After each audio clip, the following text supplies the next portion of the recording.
قرآن کہہ رہے ام عندہم الغیب فہم یکتبون، کیا ان کے پاس غیب کا علم ہے جس کو یہ لکھ رہے ہیں؟ کیا علم؟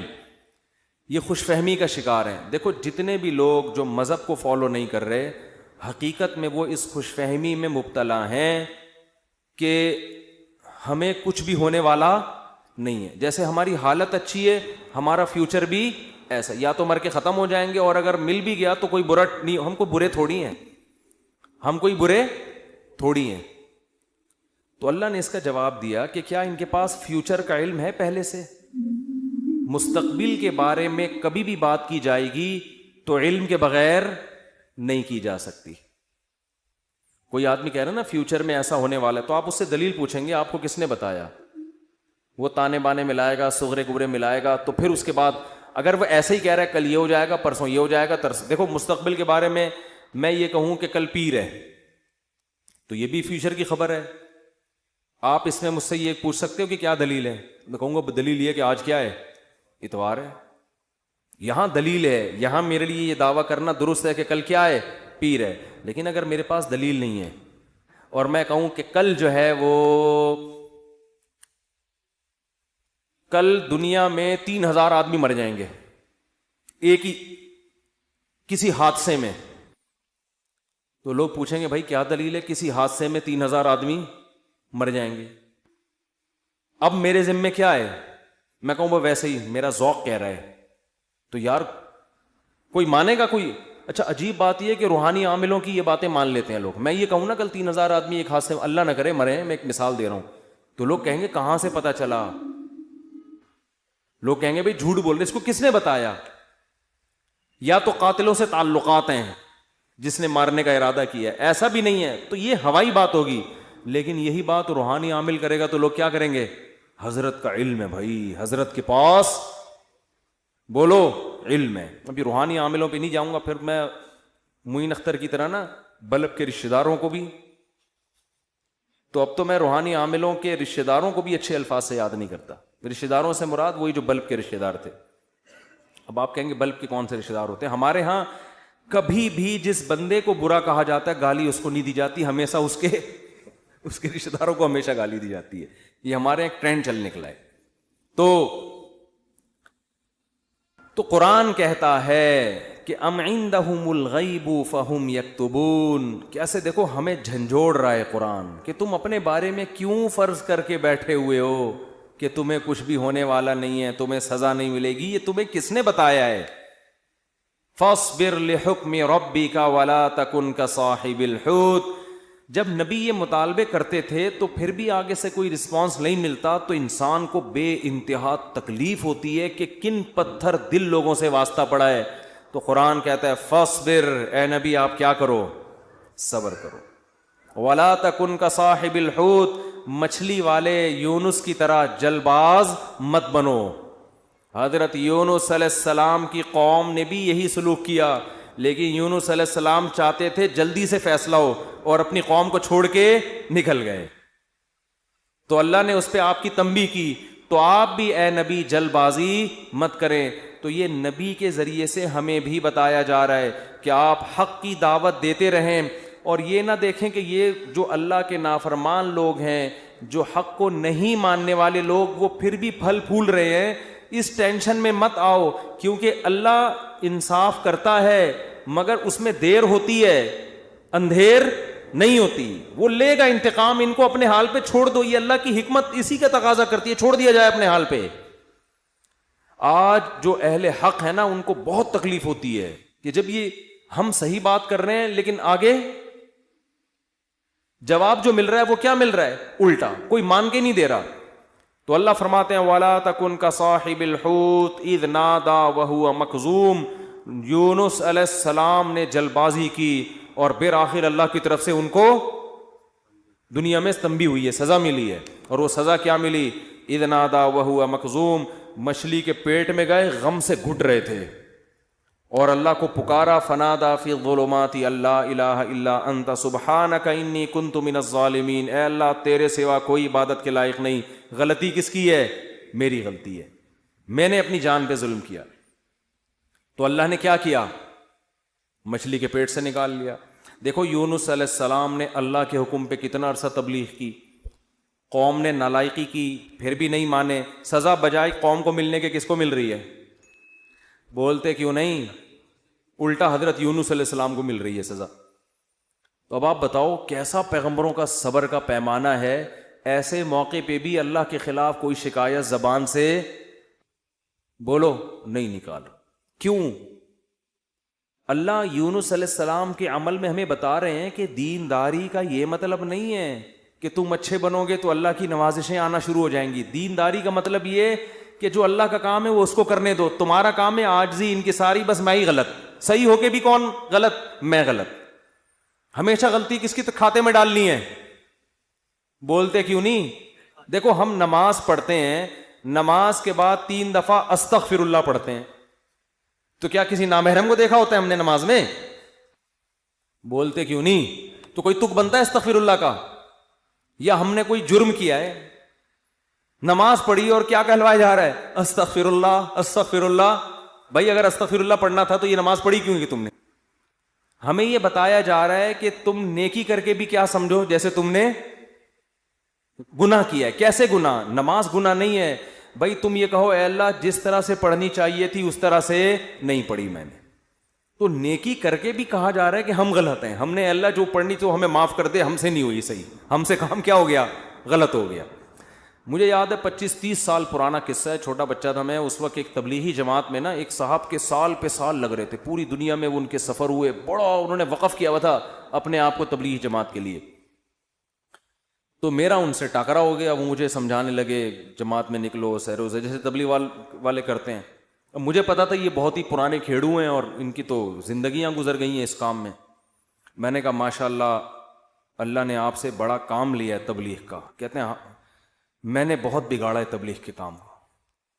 کہہ رہے ہم تو کام بنانے والے نہیں، کس میں ہم تو بگاڑنے۔ کہہ رہے میں تو بگاڑ ہی رہا ہوں جب سے۔ مجھے ان کا یہ اسٹائل بہت اچھا لگا یعنی اپنے آپ کو کہہ رہے ہیں کہ تبلیغی جماعت میں اگر کوئی خرابی ہے تو وہ کس کی وجہ سے ہے؟ بولو۔ وہ اپنے بارے میں کہہ رہے ہیں وہ کس کی وجہ سے؟ مجھے نہیں کہہ رہے تھے، اپنے بارے میں کہہ رہے تھے۔ وہ کس کی وجہ سے؟ میری وجہ سے۔ کہہ رہے ہم کام بنانے والے نہیں بلکہ بگاڑنے والے ہیں۔ اب کوئی فسادی ہوتا تو کہتا ہے جب بگاڑنے والا تو کر کیوں رہا ہے پھر ہمیں؟ یہ تو اس نے خود کہا ہے، اپنی زبان سے بولا ہے کہ ہم بگاڑنے والے ہیں، یوٹیوب پہ کلپ ڈالتا ہے، یہ دیکھو خود۔ تو مجھے ان کی یہ تواضع پسند آئی۔ میں نے کہا دیکھو یہ بیچارہ صبح و شام اس کام میں لگا رہتا ہے، مگر یہ کہہ رہا ہے جو تبلیغ کا کام پھیل رہا ہے اس میں جو برکتیں ہو رہی ہیں وہ میرے علاوہ لوگوں کی وجہ سے ہو رہی ہیں، اور جو خرابی آ رہی ہیں وہ کس وجہ سے ہو رہی ہیں؟ وہ ساری میری وجہ سے ہو رہی ہیں۔ تو آج مارکیٹ میں یہ چیز کیا ہے؟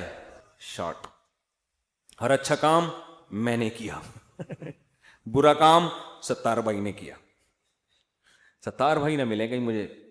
ایک دن ایک فون آیا، میں نے فون اٹھایا، کون؟ کہہ رہے ستار بھائی بات کر رہا ہوں۔ ارے میں نے کہا بیٹا یہ مجھے نہیں چھوڑے گا، یہ کہے گا مفتی صاحب بہت تم نے جو ہے نا، لیکن وہ شکر ہے ایسی کوئی بات تھی نہیں۔ تو جنات کا دیکھ لو، قرآن مجید میں آتا ہے کہ جب نبی صلی اللہ علیہ وسلم نے تبلیغ کا کام شروع کیا نا، تو جنات بھی کی ایک جماعت نے نبی کے قرآن کی تلاوت سنی اور جا کے اپنی قوم کو انہوں نے تبلیغ کرنا شروع کی۔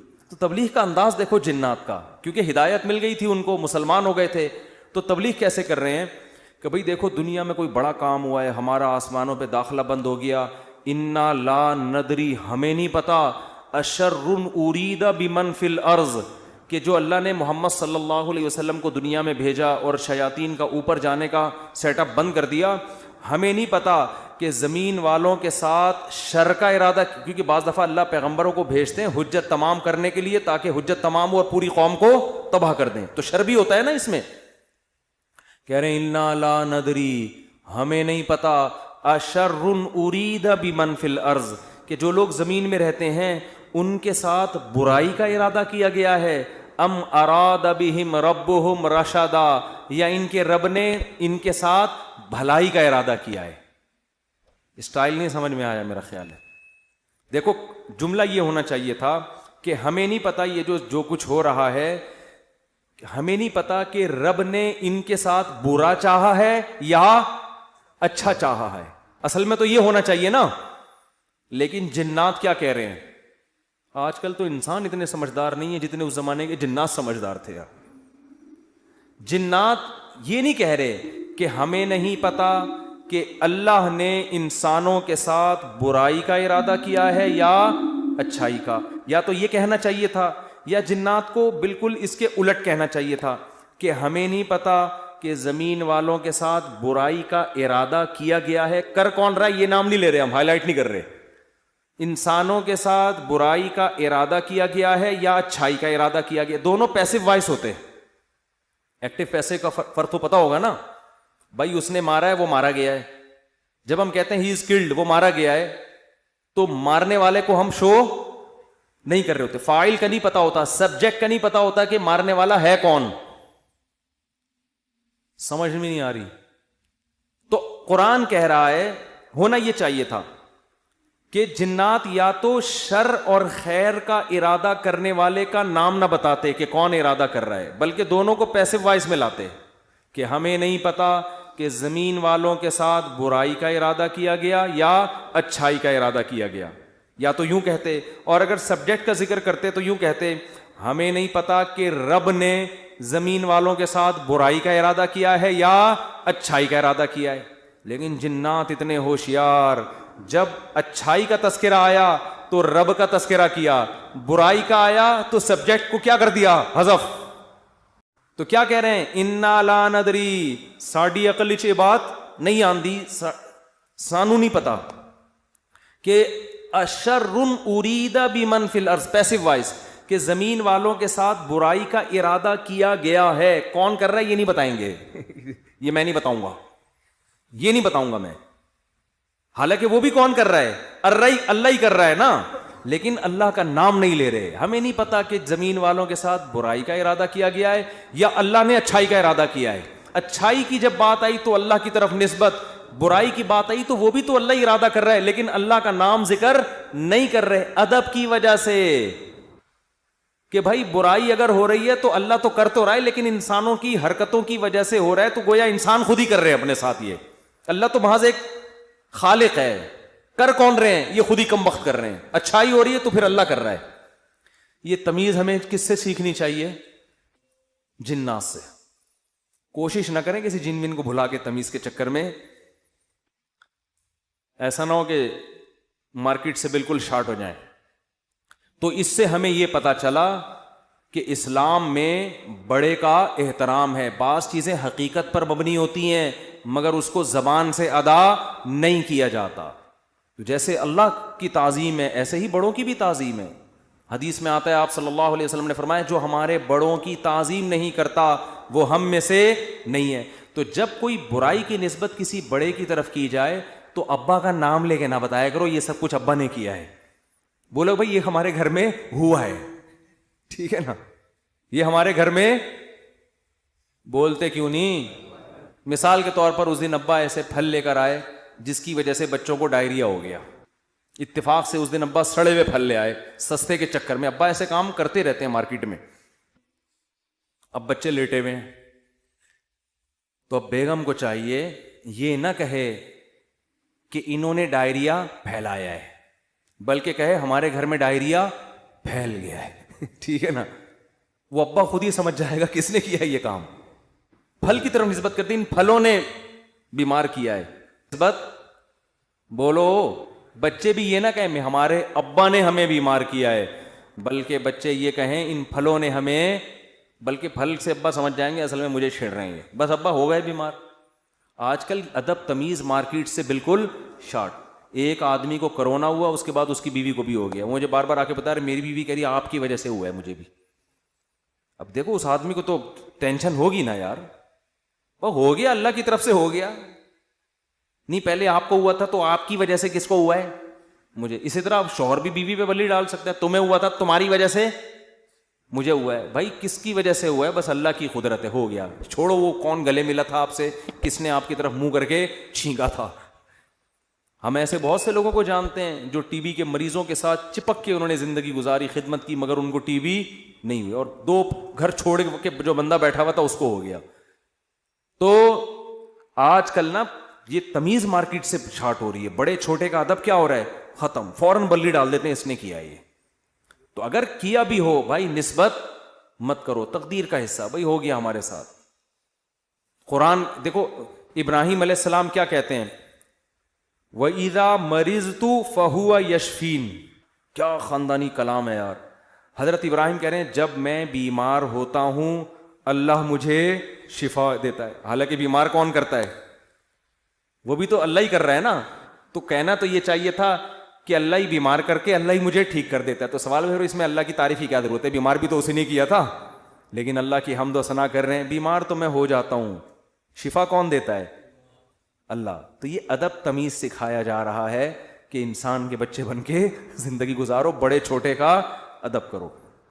القابات بھی بڑے چھوٹے کے لیے الگ الگ ہونے چاہیے. تو خیر قرآن کیا کہتا ہے؟ اے نبی فاصبر, آپ نے کیا کرنا ہے؟ صبر کرنا ہے. تو ہمیں بھی ترغیب دی جا رہی ہے کہ ہم یہ نہ سمجھیں کہ ادھر ہم دعوت دیں گے ادھر فوراً لوگ ہماری دعوت پر لبیک کہیں گے. جس کو جو بات سمجھائیں گے 2 منٹ میں اس کی سمجھ میں وہ بات آ جائے گی اور وہ بالکل ہمارے نظریات کے مطابق ہو جائے گا, اور اس طرح ہم ہنسی خوشی زندگی گزاریں. لوگ یہی کہتے ہیں, پھٹے اسی پہ ہوتے ہیں نا. باپ کہہ رہا ہو یار میں بیٹے کو سمجھا رہا ہوں, کم وقت کی سمجھ میں ہی نہیں آ رہا. بیٹا کہتے ہیں ہم ابا کو سمجھاتے ہیں, ابا کی سمجھ میں نہیں آ رہا. شوہر بیوی کو سمجھا رہا ہے, اس کی کھوپڑی میں نہیں آ رہا. بیوی شوہر کو سمجھا رہی ہے, اس کی کھوپڑی میں نہیں.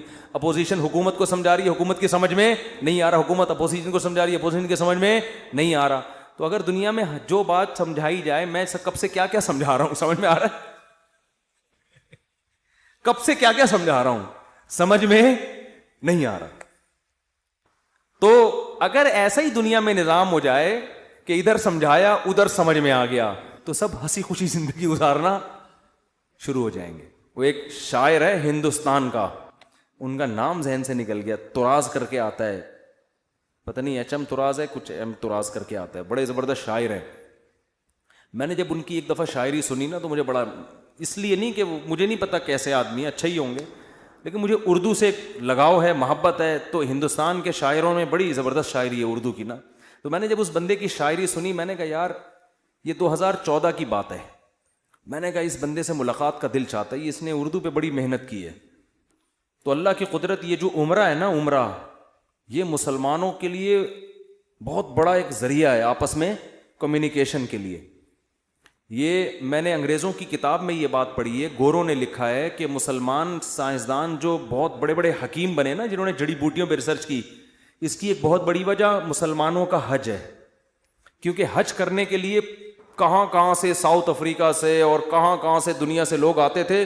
وہ پیدل جنگلوں سے گزرتے اور اس میں جڑی بوٹیوں پہ تحقیق کرتے تھے. آپ ذرا حکیموں کی, پرانے حکیموں کی کتابیں پڑھیں نا, ایسے ایسے جڑی بوٹیوں کے خواص لکھے ہوئے, آدمی کہتے ہیں انہوں نے ان کو یہ پتہ کہاں سے چلی. تو وہی حج اور عمرے سے جو مسلمانوں کے سفر ہوئے, پھر مختلف ملکوں کے لوگ آ کے عمرے میں ایک دوسرے سے ملتے ہیں, ایک دوسرے کی تہذیبیں سیکھتے ہیں, سکھاتے ہیں. یہ مسلمانوں کے لیے یہ بہت بڑا ایک ذریعہ بنا ہے. یہ بیت اللہ جو ہے نا, یہ مسلمانوں کو آپس میں کنیکٹ کرنے کا صدیوں سے ایک بہت بڑا ذریعہ ہے. یہاں کے ترکی, پاکستانی, انڈونیشیا سب آ کے کیا ہوتے تھے, مل جاتے ہیں.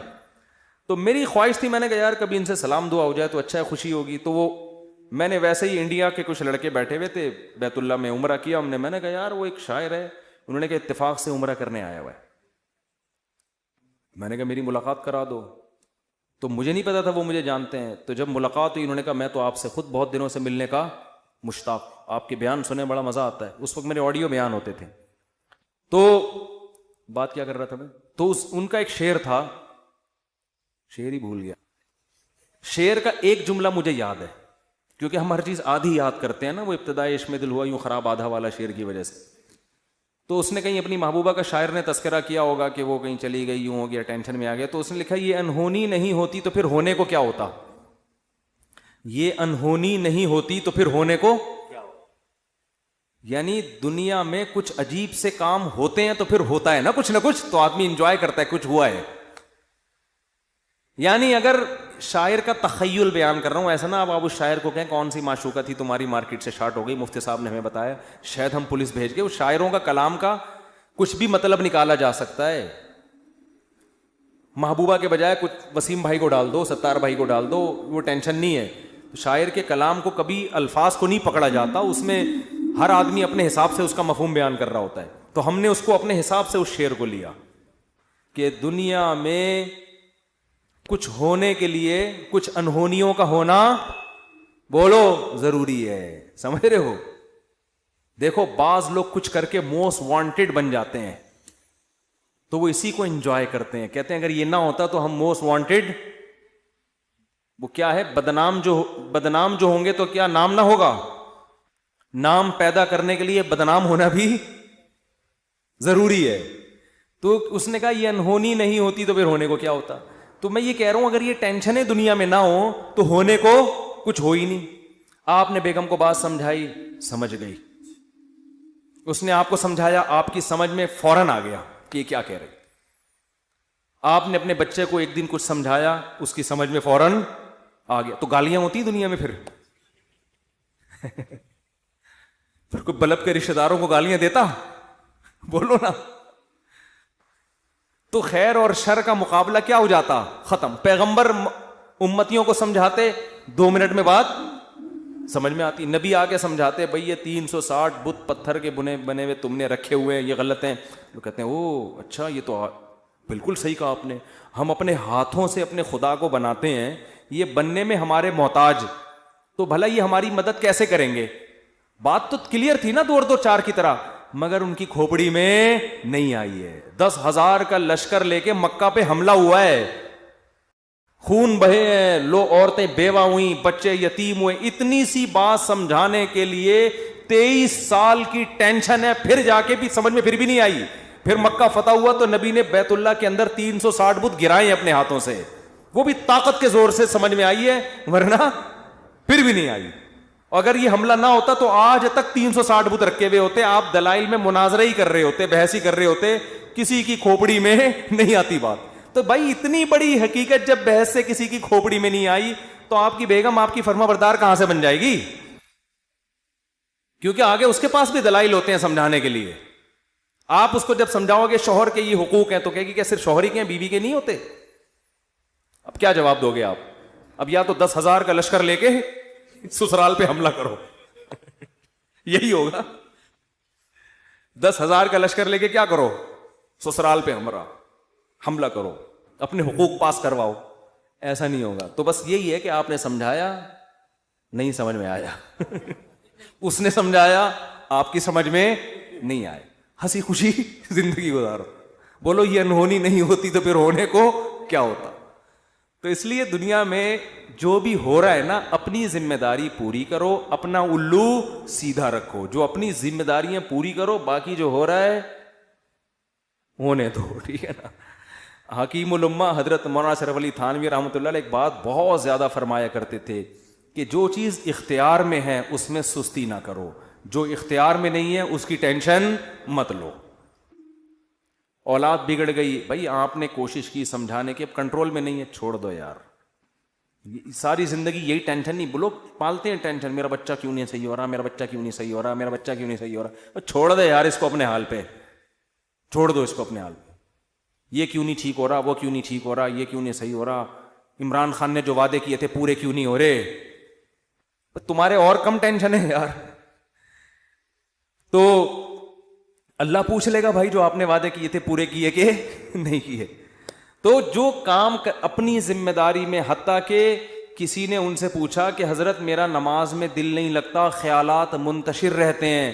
انہوں نے فرمایا نماز میں دل لگانے کی کوشش کرنا فرض ہے, دل لگنا فرض نہیں ہے. کوشش کرو, لگے ٹھیک ہے, نہیں لگے تو بھی ٹھیک, ہمارے اختیار میں نہیں ہے بھائی. جب نماز میں دل نہ لگنے کی بھی ٹینشن, کیونکہ اللہ نے کبھی ایسی بات پہ اللہ آپ کو نہیں پکڑے گا جو آپ کے اختیار میں نہیں ہے. ہمارے جامعہ دارالافتاء میں حضرت مفتی رشید احمد صاحب کے ایک مرید تھے کیا ہیں ابھی بھی, تو وہ نماز میں ان کو نیند بہت آتی تھی, ویسے جاگتے رہتے تھے, ادھر نیت باندھی سو گئے, ادھر نیت باندھی کھڑے کھڑے سو رہے ہوتے تھے, سردے میں گئے اٹھ ہی نہیں رہے, کونی مار کے اٹھاتے تھے ان کو, اٹھو بھائی. اور ویسے ٹھیک ٹھاک پھر رہے ہیں, وہ تھے بڑے نیک, ان کو فکر تھی یار نماز میں دل لگانا چاہتا ہوں, اور نمازیں بھی ماشاءاللہ بہت پڑھتے تھے, تہجد کے پابند, لیکن جب کھڑے ہوئے سو جاتے تھے. تو ایک دن انہوں نے لکھا کہ حضرت میں ٹینشن میں آ گیا ہوں، میں نماز میں ادھر نیت باندھی اور ادھر آنکھ لگ گئی. تو فرمایا کوئی ٹینشن لینے کی بات نہیں ہے، نماز کا بھی پورا ثواب مل رہا ہے بھائی، نماز کا بھی پورا ثواب اور نیند کے بھی مزے. کیونکہ یہ آپ اپنے اختیار سے یہ نہیں کر رہے، یہ غیر اختیاری ہے. جان کر کوئی خراٹے لے رہا ہے نا کم بخت نماز میں، کھڑا ہوا ہے اور آنکھیں بند کر کے کوشش کر رہا ہے کہ میں سو جاؤں، یہ غلط ہے. بھئی آپ جاگنے کی کوشش کر رہے ہو پھر بھی نہیں جاگتے، کوئی ٹینشن کی بات نہیں ہے، اس سے نہ کوئی درجات میں کمی آئے گی. آج بہت سے لوگ کہتے ہیں نماز میں مزہ نہیں آ رہا، ہم کو نماز میں مزہ نہیں آ رہا. بھئی مزہ تو بریانی کھانے میں آئے گا مسالے والی، اس میں اگر نہیں آ رہا مزہ تو ڈاکٹر کو بتائیں. پیٹ میں کوئی پشاور میں گئے اور چپلی کباب کھانے کا مزہ نہیں آیا تو یہ پشاور کا فالٹ نہیں ہے، یہ آپ کے پیٹ کا فالٹ ہے. آپ چائے کے عادی ہو، آپ کوئٹہ اور چمن میں بھی آپ کو چائے پینے میں مزہ نہیں آیا تو چائے کا فالٹ نہیں ہے، آپ کو غلط چائے پینے کی عادت پڑ گئی ہے. سٹوں کی بھی بات بتاؤں چھوڑو رہنے.